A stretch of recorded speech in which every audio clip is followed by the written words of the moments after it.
अस्सलामु अलैकुम। अक्लमंद आदमी के सवाल में निस्फ जवाब होता है। मेरा दोस्त वो है जो खुफिया तौर पर मेरे ऐब बताएगा। तूने मुझे ज़रूरत से नहीं फजल से पैदा किया है। जब आप मायूस हो जाते हैं और रास्ता नहीं जानते हैं तो मुश्किलात की तरफ सिर्फ लचक और एतदाल ही आपको बचाएगा।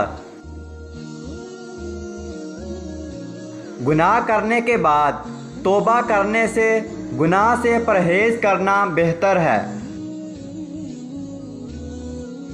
अगर गुर्बत एक आदमी होता तो मैं उसे मार देता।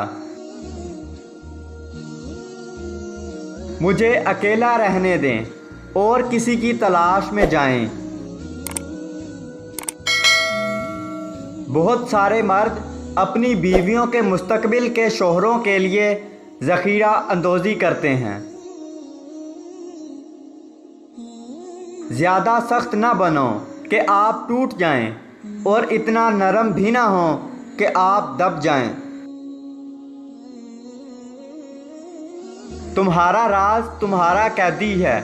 एक बार जब आप इसे ज़ाहिर कर देते हैं तो आप इसके ग़ुलाम हो जाते हैं।